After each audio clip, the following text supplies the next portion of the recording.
Good evening, ladies and gentlemen. Welcome to A Road to Innovation on CXO Global TV. Now, CXO Global Forum is a knowledge platform. Rather, now it has evolved to becoming this league of extraordinary thought leaders who are not only domain experts, but those individuals become the global shakers, movers and shakers, and the um, of the fields that they work in. They're not only innovative, but they've come up with all these solutions to problems that we never even imagined existed. They are the policy makers, and we're so glad that today, for this show, A Road to Innovation, we've been joined once again by the living legend, as I'd like to call him, Mr. Zain Jeewanjee. He's the founder of Insure123 Insurance, Jeewanjee Insurance, and many different companies. He's an institution in himself, and we're very proud to have been joined by him here today. The topic for today is something that's very important, and I couldn't think of a better person to be speaking about this. Mr. Zain Jeewanjee has spent decades at the Valley, so which is why we thought it was appropriate for him to be talking about employee treatment in the Silicon Valley. So, Mr. Zain Jeewanjee, over to you. Good morning, everyone. Good morning from the Valley, but good evening to people in other parts of the world. Good afternoon for those who may be in the middle or the center of the world.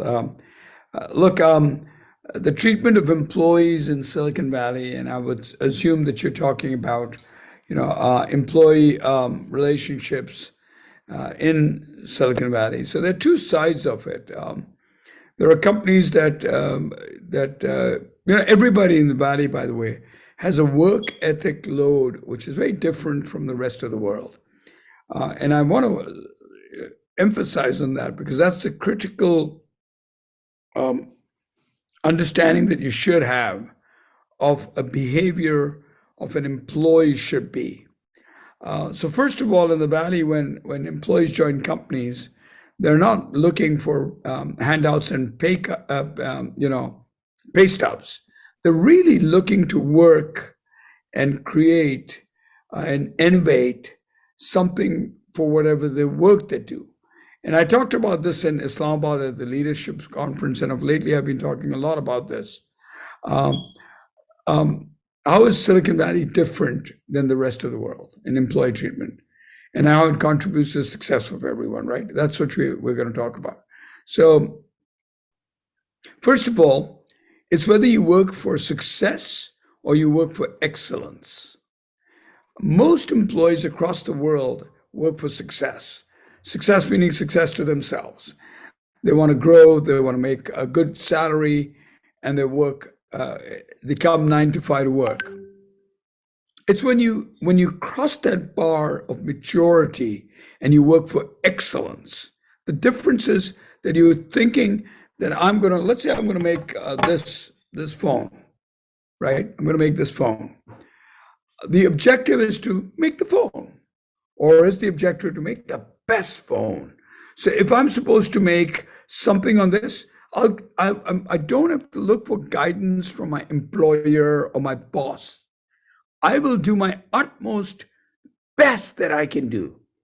What that does to the employee himself is when you always work for excellence versus working for success. For success means I've got to show somehow that I put in 8 hours and I'll do something or the other to show that I did 8 hours and get my salary and ta-ta. Versus I'm working for excellence. I'm trying to do the best. When you do the best, and imagine if the entire team of employees does their best, what happens is that the company advances. And as the company advances, you advance.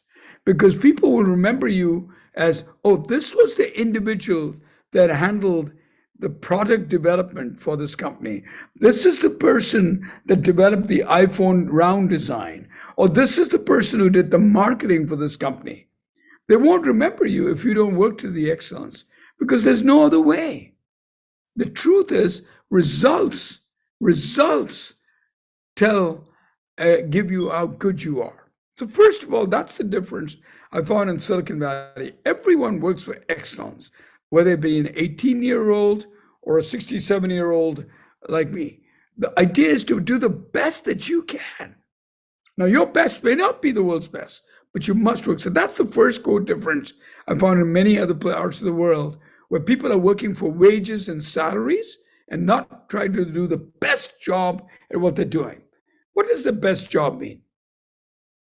It means you will improve on whatever you're doing on an everyday basis. That means if your job is to pick this up and put it on this side, every day your speed, your enhancement, everything will get better at doing it. So you're every day trying to get and do better. Each day do better, number one. Number two, the second thing that's different in employees in Silicon Valley is they actually don't work for 8 hours. They put in 9, 10 hours and they go home and work on it because they're innovating themselves. There's one thing about working for a company, and there's another thing of working for yourself. When you work for yourself, you put in the full 8 hours at work that's work related, the research, the education you do on your own time. That's a world standard. I've found out of lately interviewing a lot of people in different parts of the world, and the workers are not. They take the research development. So if I was going to design this phone again, or let's say market this, I'm doing the research of the marketing, things that I should have known for working here at different times during the work time. So then your productivity is actually 4 hours, because 4 hours you're doing college education, which you should have done before you joined the company. And those are things that are different. Let's talk about how the employer behaves with the employee. And there are good employers and bad employers. But usually most companies want you to innovate, bring your thoughts and ideas to the table, which many employers outside the US don't encourage that much. So I strongly urge you to encourage the employee to bring in his best, his ideas, his ways of doing things, and learn so that the company can advance. Other things that are different, hours worked and timing. I think in most parts of the world, employees work a certain hour and time clock according to the clock. In Silicon Valley, there is no clock. If you go to 7 o'clock in the morning and you see a bunch of cars parked there, when you go at 7 o'clock in the evening, it's usually the same cars. There are lots of people that are, outside offices are still working because they haven't finished their job. So they believe in this one statement, which I talk about a lot. And I don't know where I picked it up from. I picked it up, excuse me, several years ago, maybe a decade ago, and I followed that law. Once a job begun, leave it not till it's done. No matter how big or small, you do it well or not at all. What does that mean? Once a job begun, leave it not till it's done. So if you've got something you start, make sure you bring it to the end. Many times I've seen most employees, what they do is they start something and they get stuck up because they're waiting for some deliverables from someone else. And they let it go. And the work is never completed. So they'll have multiple things they're working on and none of them are ever completed, which is a detriment to the cost and the budget of the companies that they work for, which in return will reflect that, because if a company doesn't make money, eventually goes belly up, you'll never grow. You'll never get a raise. You'll never grow. So that's one thing. So once you start something, make sure you bring it to the end. So let's say you were going out and doing something and you got stuck up because now you got to get something back from somebody. Well, chase the person down till you get hold of it, because your work is not complete because it's dependent on somebody else. Second line, once the job begun, leave it down till it's done. No matter how big or small, you do it well or not at all. Don't do anything half-heartedly. Do everything to the fullest. Complete it. End it. Do it the best you can. So if your employer wants a certain standard and a certain level to do it, do better than that. You're the one who's doing it. You must learn and do it better than what's expected all the time. Not some of the time, all the time. everything you should do should be towards excellence, not towards success. The other thing that's different about employees and in Silicon Valley is they're all very creative, very, very creative. And they have creative employees all over the world. But they also read a lot. They learn things in their topics. They learn about general knowledge. They're aware. The awareness is a lot higher than I. For example, I was interviewing some people in a foreign country just recently, very recently, and I was shocked that they didn't know there were people who were in web development, and they didn't know who Tim Cook was. They had no clue at all. So your general knowledge must be so extensive in the topic you work on. Make sure that you educate yourself. These are some of the things different in Silicon Valley. They work long hours, they work hard, they're very creative, and they complete their tasks, they follow through and bring innovation. I think that's Thank you so much. 15 minutes. Yeah, thank you so much for making this so comprehensive and contributing to the knowledge economy. However, I'm sure the audience has a couple of questions, and guys, whatever you need to ask, you can please put it down in the chat box here as well. Meanwhile, Mr. Zain Jeewanjee, one of the things that we keep hearing about the Valley, and perhaps you can shed some light into whether this is a fact or a myth, is the fact that the Silicon Valley is full of ideas, right? And they also say that the ideas are a dime a dozen, but it's the execution that matters. Would you say that everyone at the Valley is focused on turning those ideas into workable solutions, or are they just pushing for their creativity and coming up with these ideas? So that's a good question. So the Valley is very unique in the sense that it's got a lot of young people that have so many ideas, and those ideas are not killed by the employer. The employer encourages. In fact, I think it's Google that has Fridays where you can work on your own project. You can work on something that's got nothing to do with the company. They encourage it. So you work on something, and I think different companies have that. We're also, Google is, and I think Facebook and a couple other companies in Europe are trying to work on the 4-day week. And they found that in 4 days, you're more productive than you are on a 5-day work week. Unfortunately, if you're slacking and if you're really not, the other problem that I'll tell you is that's very true in other parts of the world where they're trying to emulate the Silicon Valley, is employees work multiple jobs. So and that's okay because the economy of the world is so bad. But when you're working 2 jobs, what happens is, number one, your focus is damaged because let's say one you're with the car industry, the other one you're going into a restaurant industry. So the thought process, your thinking will be different on both, number one. You cannot replicate that. The other thing is your energy level will be brain drained. If you're working 2 jobs, you'll be brain drained. There's no way you can put in full 8 hours and then put in another 4 hours somewhere else. You just can't. And you're doing injustice to yourself because you won't bring out the best in you, which means you'll never grow at that pace. You won't be the best in the world at what you're doing because you're just cheating yourself. And people don't get that. They think, we've got to meet it. The employer doesn't pay me well enough. Don't take their job then if it's not paying well. Take a job till you'll get paid to what your worth is.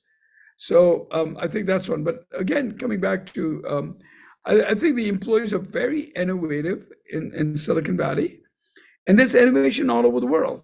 But I think it's curbed down by the employer in other parts of the world, where the employer says, no, I told you to do this, just do this. Don't tell me how it can be.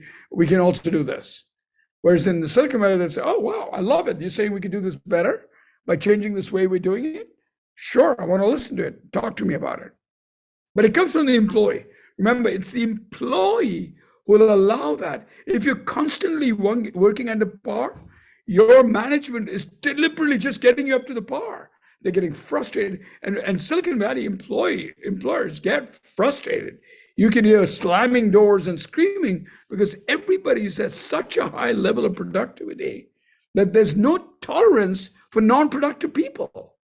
It gets irritating. It's like your children. If you had 4 children and 3 of them, one has gone to Stanford, one went to Yale, the other one's going to Oxford, and the 4th one just doesn't do anything good, you'll get very frustrated because you know that the bar is much higher, that that person can do it, but he just doesn't want to do it. And that, I think, is the dilemma for most employers in Silicon Valley. When they have employees that are not productive, they just get frustrated. Then you have slamming doors and screaming and always temperamental. And once you set that trend, when an employee sets that trend that he slackers or he makes up stories or lies, most employers know it. I mean, they know it right away. Anyone smart manager will know when you're making it up. So then that tolerance and that judgment comes in whenever that person looks at their face and says, oh, there he is. He's talking to him. His productivity must be lousy. So you actually keep beating down, which stops the employee's growth. So again, if you turn around, if you want to change this paradigm, what you have to do is you've got to work your best, no matter if you don't get paid well, no matter if your boss is an AH, no matter if your company is lousy, no matter if they're going to go bankrupt, you just do your best and you'll see your career will roll. Absolutely. And I can say this for myself, having worked for 2 Silicon companies, one recent one, it's one of the most successful companies that's remote based so far. And I'll tell you this, one of the things that I find different about the culture is that companies that are based at the Valley do believe in unwinding for the employees. So even if you look at our workplaces, we've got sleeping pods, we've got a breakout rooms, we've got activities to do at the office. So I love going to the office. I love sharing ideas because there's so much creativity. You're not bound by a desk. And what do you have to say about that culture? Because we've heard that generally, apart from the Valley, people feel like employers feel that giving employees such perks is only going to make them complacent. Well, I was looking at a couple of workplace sites in Pakistan while I was there in Islamabad and Lahore and Karachi, and they're really good. They've got exercise rooms, they've got tennis, table tennis. They encourage all this. But again, it comes to the employee, right? If you're not going to take that morning walk every day, you're not going exercising. Employees must exercise, right? So you must take that walks in the morning, go to the gym once in a while, take care of your health, because that all matters in the end to your productivity. How productive you're going to be is how good you've nourished yourself. And I have this new thing that I've started talking about, a happy product. I've started talking about that off the last, and I think I saw on YouTube somebody's taken out a video on it, and he mentions me on it too as well. That Zain talks about a happy product. What does a happy product mean? That means if I'm going to build this plate, if I'm going to build this dining plate, right? This fine china plate, and this is a Nordic plate, it should be happy. The product should be happy. Now, how would the product be happy? If the kind of china they put in there is of top quality, the product will be happy. If it's this phone, if the battery doesn't heat up, if the battery doesn't heat up on this, the product will be happy. The battery will heat up when you put a cheap battery in it instead of putting a good battery in it. And then, so the product must be happy. The product must be happy if the employees that build the product are treated well, they're paid well, they get their breaks, they go to the gym. So everything must be in that. So focus, if you want to make your employees happy, make the product happy. The product must be happy. Because if you make a product that doesn't have good ingredients in it, doesn't have all the juices in it, the employee that's working has to work double hard to make the product better. Yes, so coming back to it, the way employees are treated in the Valley, where they get gym breaks and they're, I don't know if you've seen the new workplace, and COVID has really changed this too, where there's sofa sets and desks instead of desks, there's sofa sets, armchairs. You go into a Silicon Valley company, you'll see people laying on a sofa with lying down and working on a laptop. Now that atmosphere is tough. I'm sorry, I think you're mute. Um, were you saying something, Yeah, Ansa? yeah, yeah. What I was actually saying was, again, they're keeping all these things like the ergonomics, because obviously, if you want people to work long hours, right, you want them to give it their best. So if I'm going to be working 12, 13 hours a day, being a millennial, being a part of the Gen Z, then you'd obviously want to provide the sort of ergonomics, seating conditions, cafeteria meals, perhaps like benefits at the workplace as well. And I don't just mean in terms of a comfortable office space that encourages positivity and ideas, but also, benefits in terms of, I've seen a lot of Silicon Valleys do that. They extend benefits in terms of, let's say, health insurance or, provident funds, etc., to not just the employee, but also to their immediate family. Well, it's dependence. And of course, in India, Pakistan, and Philippines, you also insure the parents. Not in the Silicon Valley. Silicon Valley is only for your wife and kids. You get benefits. You do get paid holidays. You get vacation time, etc. But I think it's abused in a lot of parts of the world, where it's granted that you take 4 days in or 5 days during religious holidays. America and Christmas will take that 1 day or 2 days off for the people that are working in that. So if you work for Macy's or if you work for a store where it's required that you stay up, they only take. So the holidays are taken out. You get that weekly vacation and stuff, but you also put in the hours. There are parts of the world where the entire country will be off for 4 days. That just can't function. You can't expect the world to work around your schedule if you're going to be an international product. You got to keep it in mind who your audience is, who your customer is, and adapt to that work style. Absolutely. Let's move on to something a little more controversial. How are conflicts at the workplace handled at the Valley? You mean, be more specific. What kind of conflicts? Workplace conflicts, like for example, an employee that doesn't really agree with the manager, or has, an employee that feels that, they sort of have a clash of ideas with the other teammates. So how are those, workplace conflicts handled? Look, most of these conflicts are handled all over the world. They're the same. It depends on the manager, how what's his style or her style to handle conflicts. Um, Usually, the best method is always an open door policy with transparency. You sit down with the employee, discuss it. What are the objectives? What are the goals? Where do we fall? And you must have an open door policy. Good management skills is where you're willing to listen to the other side and listen to what the employee's side of the story is. Again, it depends on the employee, right? If the employee's already conducted himself to a level which is up here, he'll get that respect or she'll get that respect. If he's playing at the very low level where his productivity is down, his or hers, productivity is down, punctuality is off, is never available when needed to work, then you're not going to get that manager who considers you. Because it's a fair paradigm. If one person is working hard and you're one person who doesn't, you can't expect to get that. Right, I completely understand.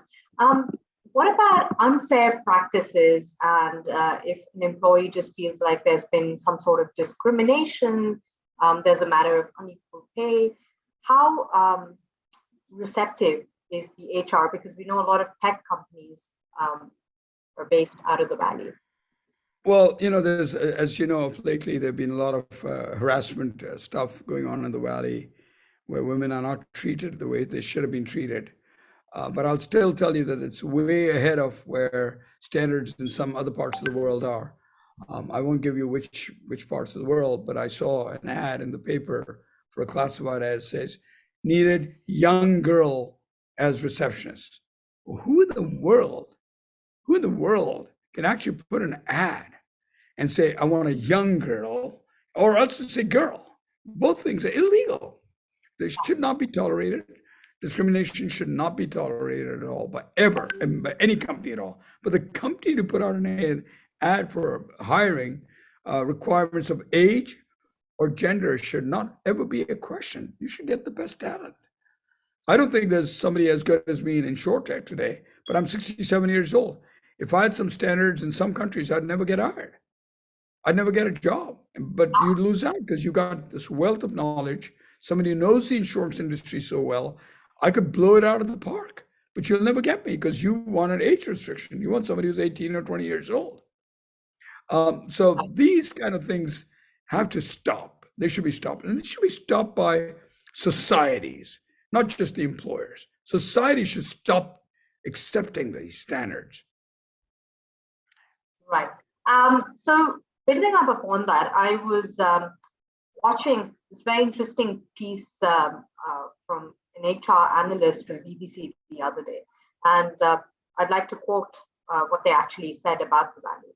So, quote, Silicon Valley firms also operate in a bubble, meaning that it is easy for employees working in those companies to be divorced from the realities of the majority of Americans who are not as well paid or as well looked after like them, unquote. What would you like to say about this statement? So if I understand the statement correctly, and I'd have to read it to really understand it completely, but you're saying that Silicon Valley employees are paid better than everybody else? Absolutely. That's not true. That's not true. And also a lot of people believe that, really? No, and so let me tell you, I'll give you, look, we've got employees in India, we got employees in Pakistan, we got employees in, of course, Silicon Valley. We're just hiring some people in Canada, or trying to work with people in Canada. We're dealing with people in England. Silicon Valley employees are not paid as high as everywhere else. If you take the cost of living, so somebody working for Google or Yahoo or Facebook, starting out gets about 140, 150,000. You can't even rent a place. They can't even rent a house, an apartment. There's two working families. The cost of living is so high here. So you can't compare that with that. I'll tell you what, if you look at India and Pakistan, because we've got an audience here, it's Indians and Pakistanis, India is much cheaper than Pakistan is. Pakistani employees just have this number that they throw out sometimes, not realizing that it should be based on cost of living, with the productivity, et cetera, et cetera. It is the opportunity of making wealth in Silicon Valley is very good because the companies make a lot of money and then they get stock options. So the employee gets the reward at the exit of the growth because he suddenly gets stock options and makes a lot of money. But salary wise, I mean, it's tough because it's very, very expensive to live in Silicon Valley. Very expensive. I mean, if you're making less than 160, 170,000, you can't even live fully. 170,000 US dollars a year. So let's say that's almost like 18,000 US dollars a month. And multiply that by 200, that's what? About 20 lakh rupees a month. You can't even live in Silicon Valley. Right. And what do you say? What do you have to say about the piece where the author has actually mentioned that Silicon Valley firms also operate in a bubble, meaning that it is not easy for the employees working in these companies to sort of be aware of the realities of the rest of corporate America, because you see all these, cool big tech firms operating in the valley. Yeah, I've never worked in corporate America, so I would not be the best person to answer that question. And in the Valley too, I've not worked for any company. I've always had my own company from the age of 15, so I've run companies my own way. But I will tell you that it is a bubble. It's very different in the Silicon Valley than anywhere else in the world. First of all, the accessibility to wealth. So if you have an idea and you want to build a company, you'll have tons of people looking into it. The amount of education and intellectual intellect capital available at your footsteps. You want to get a web developer, you'll find one. You want to get a marketing guy, you'll get one in seconds. And you'll get talented people, because remember, they all work towards excellence. They don't work for just success. They want to do the best. So these people are a bubble. I mean, all around you, it's all around you, all surrounded by very smart people. So that way it is a bubble. There is a lot of money, and these people are paid well, even though I, self-contradicting myself, I said employees are not paid well, but they're paid well. And there's a lot of opportunity of growth. So people here understand that if we perform, we'll eventually get rewarded. There are very successful people who work for nothing for a few years, hoping that they'll get shares and options to exit. Right. So yes, it is a bubble. So to sum up today's conversation, I would like to ask you, building upon the point about the Silicon Valley being a bubble, do you see any extensions of this bubble in the future? Or will it just once again be limited to the valley? Or at the rate that post-COVID scenario, we've seen remote work, we've seen more global connectivity. What do you anticipate for the future of the valley? Yeah, Texas is coming up with a couple of cities which are trying to emulate that. Boston is good at it. New York has had some successes. I mean, success in Chicago. Of course, India, several cities have replicated, but you can't really replicate everything, right? You can't get that synergy, the energy, and all that stuff.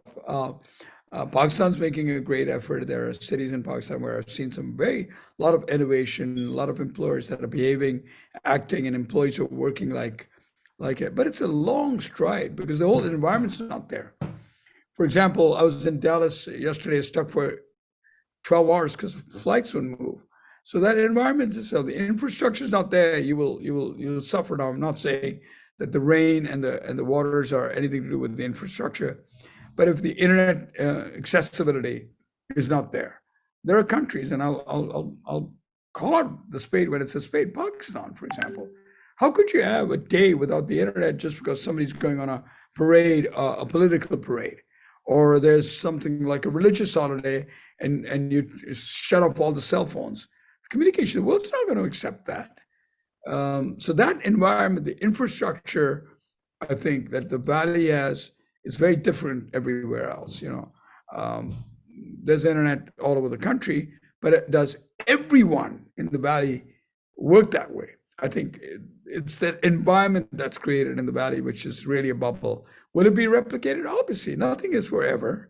I mean, and someday other cities are moving towards. There are a couple of, cities in Texas, Austin and San Antonio, where you're seeing this. Austin, especially, where you're seeing this tech bubble coming up.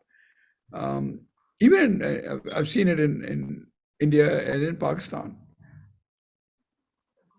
Thank you so much, Mr. Zain Jeewanjee, for your time. It's been an honor and a privilege. There's always so much to learn from you. And once again, we're very grateful that you took out the time and really spoke to the audiences here. Please keep contributing to the knowledge economy.